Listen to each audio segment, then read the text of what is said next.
Hi പ്രിയ കൂട്ടുകാർ,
നോക്ക്. എന്നിട്ട് നമ്മൾ ആ മിക്സിയുടെ ജാറ് ഇത്തിരി വെള്ളം ഒഴിച്ചിട്ട് നമ്മളത് കൂടെ അങ്ങോട്ട് ഒഴിച്ചു വെച്ചു. ഇനി നമ്മൾ ഒരു 15 മിനിറ്റ് ഫ്രിഡ്ജിൽ വെച്ചിരുന്ന ചിക്കനാണ് എടുത്തുകൊണ്ട് വന്നത്. നമ്മൾ നന്നായിട്ട് മസാലയൊക്കെ പുരട്ടി വെച്ചിരുന്ന ചിക്കൻ എടുത്തുകൊണ്ട് വന്നിട്ടുണ്ട്. അത് ഈ കുക്കറിലേക്കിട്ട് ഇനി നമുക്ക് കുക്കർ അടച്ച് വെച്ചിട്ട് സ്റ്റൗ ഓണാക്കി കൊടുക്കാം.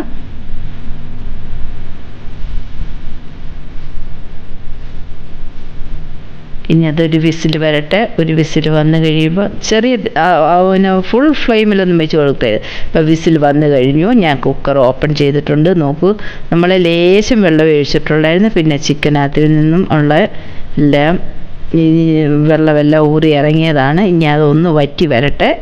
നമുക്ക് ഒന്ന് ഇളക്കി സോൾട്ടൊക്കെ ഉണ്ടോ എന്ന് നോക്കിയിട്ട് സോൾട്ട് ഇല്ല എന്നുണ്ടെങ്കിൽ അതിലേക്ക് അല്പം സോൾട്ട് കൂടി ആഡ് ചെയ്ത് കൊടുക്കണം. ഇനി നമുക്ക് അടുത്തത് പാനൊന്ന് ചൂടാകട്ടെ. പാനൊന്ന് ചൂടായി കഴിയുമ്പോൾ അതിലേക്ക് കോക്കനട്ട് ഓയിൽ ഒഴിച്ചു കൊടുക്കണം. കൂട്ടുകാരെ, നമ്മുടെ വീഡിയോ ഒക്കെ എല്ലാവരും ഒന്ന് കണ്ടൊന്ന് ഇഷ്ടപ്പെടുകയാണെങ്കിൽ ഒന്ന് ലൈക്ക് ചെയ്യുക, കമൻറ്റ് ചെയ്യുക, ഷെയർ ചെയ്യുക. അതേപോലെ തന്നെ സബ്സ്ക്രൈബ് ചെയ്യാത്തവരെല്ലാവരും ഒന്ന് സബ്സ്ക്രൈബ് ചെയ്യുക. നിങ്ങളുടെ റിലേറ്റീവ്സിനെ കൊണ്ടൊക്കെ ഒന്ന് സബ്സ്ക്രൈബ് ചെയ്യിക്കുക. നമ്മളൊന്ന് ഷെയറായി വരട്ടെ. നമ്മൾ ആ ചൂടായ കോക്കനട്ട് ഓയിലിലേക്ക് ഒരു 1/4 കപ്പ്, അതായത് നല്ല ഒരു 2-3 പീസ് കോക്കനട്ട് നമ്മൾ നന്നായിട്ട് ചീകിയെടുക്കണം. അറിയാമല്ലോ, കോക്കനട്ട് നമ്മൾ കട്ട് ചെയ്തിട്ട് ഇതിലേക്ക് ഇട്ട് കൊടുത്ത് അതൊന്ന് ഫ്രൈ ആയി വരട്ടെ. നന്നായിട്ട് അതൊന്ന് മൂത്ത് വരണം. ആ സമയത്ത് ഒരു പകുതി മുക്കാലൊക്കെ മൂത്ത് വരുമ്പോഴത്തേക്ക് നമുക്കതിലേക്ക് ചുവന്നുള്ളി ഇട്ട് കൊടുക്കാം. ചുവന്നുള്ളിയും കറിവേപ്പിലയും വേണം, അതും കൂടി ഇട്ട് കൊടുത്തിട്ട് കടുകൊന്നും ഇട്ടിട്ടില്ല കേട്ടോ. ഇത് ഇത്രയും കൂടെ മൂപ്പിച്ച് നമ്മുടെ ചിക്കൻ കറിയിലേക്ക് അങ്ങ് ഇട്ട് കൊടുക്കണം. ഒന്ന് മൂത്ത് വരട്ടെ. ചുവന്നുള്ളി നന്നായിട്ട് മൂത്ത് വരണം, അല്ലെങ്കിൽ ഇതൊരു സുഖമാവത്തില്ല.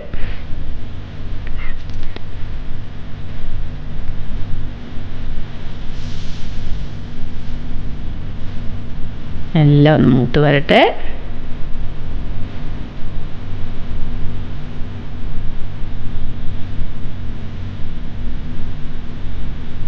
ഇനി നമ്മുടെ കുക്കറിലോട്ട് മാറ്റി വെച്ച് കൊടുക്കുക. എന്നിട്ട് അതിലേക്ക് നമുക്കിതെല്ലാം കൂടെ ഒന്നിട്ട് ഒന്നിളക്കി